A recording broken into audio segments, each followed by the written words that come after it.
महाराष्ट्र विधानसभेच्या 3 दिवसीय विशेष अधिवेशनाच्या शेवटच्या दिवशी सोमवारी देवेंद्र फडणवीस सरकार आपलं बहुमत सिद्ध करणार आहे।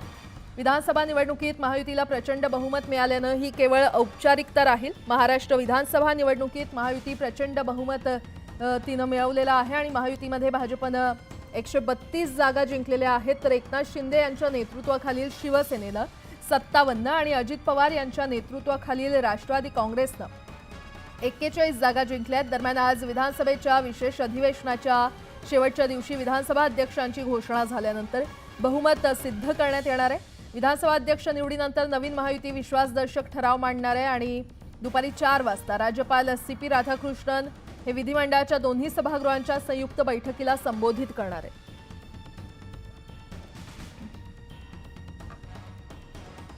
दरम्यान विधानसभा अध्यक्षपदी राहुल नार्वेकरांच्या नावावर शिक्कामोर्तब झालेला आहे। महाविकास आघाडीकडून अध्यक्षपदासाठी कुणीही अर्ज भरला नसल्याने राहुल नार्वेकरांची बिनविरोध निवड झाली आहे। आज विधानसभेच्या विशेष अधिवेशनाच्या अखेरच्या दिवशी नार्वेकरांच्या नावाची अधिकृत घोषणा होणार आहे आणि राज्यातील 288 आमदारांचा शपथविधी पार पडल्यानंतर सोमवारी विधानसभेच्या नव्या अध्यक्षांची अधिकृत निवड होणार आहे। दरम्यान राहुल नार्वेकर यांनी गेल्या 2.5 वर्षांमध्ये मोठ्या कौशल्याने विधानसभेचं कामकाज हाताळलं होतं।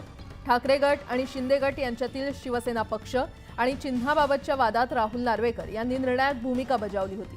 त्यामुळे राहुल नार्वेकर चांगलेच चर्चेत आले होते आणि त्यांच्या कुशल कामगिरीच्या पार्श्वभूमीमुळेच राहुल नार्वेकरांना पुन्हा एकदा विधानसभेच्या अध्यक्षपदाची जबाबदारी मिळणार आहे। आज विशेष अधिवेशनाच्या शेवटच्या दिवशी विधानसभा अध्यक्षांची अधिकृत घोषणा करण्यात येईल।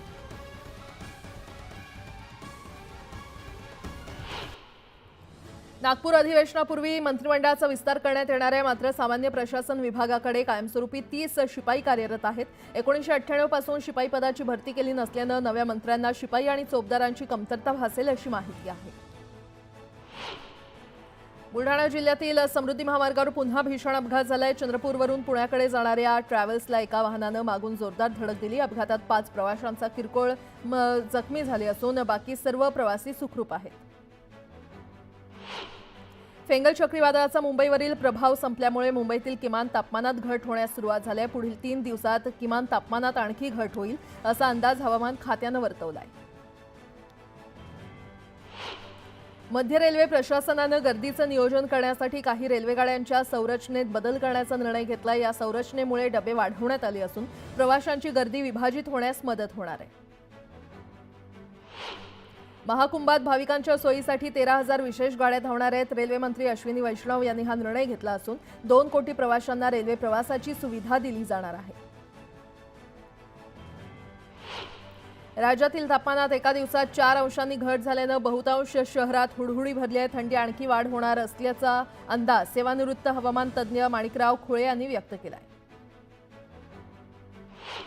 आचारसंहितेमध्ये अडकलेली बी फार्मसी आणि एम फार्मसी अभ्यासक्रमाची प्रवेश प्रक्रिया सुरू झालेली आहे। तिसऱ्या फेरीतील प्रवेशासाठी अर्ज सादर करता येणार आहेत।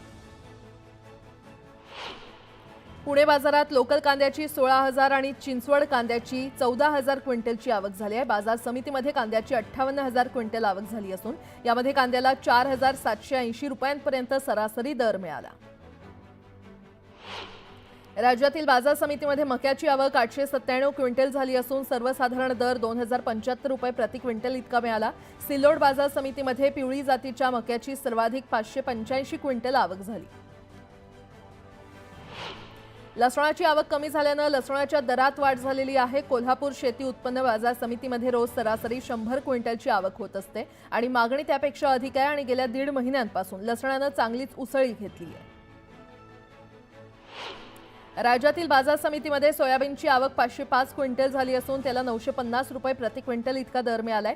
तसंच पिवळ्या जातीच्या सोयाबीनची सर्वाधिक 400 क्विंटल आवक झाली असून त्याला 3,800 रुपये प्रति क्विंटल इतका दर मिळालाय।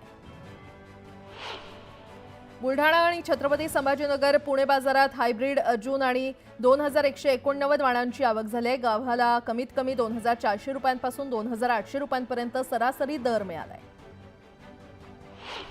कापसाची निर्यात थांबल्याने कापूस उत्पादक शेतकऱ्यांच्या अडचणी वाढल्यात। भाववाढीतील अशी अपेक्षा शेतकऱ्यांना असल्यामुळे शेतकऱ्यांनी अजूनही आपला माल घरात ठेवलाय, तर शेतकऱ्यांच्या कापसाला 10,000 रुपयांचा दर देण्यात यावा अशी मागणी होती आहे।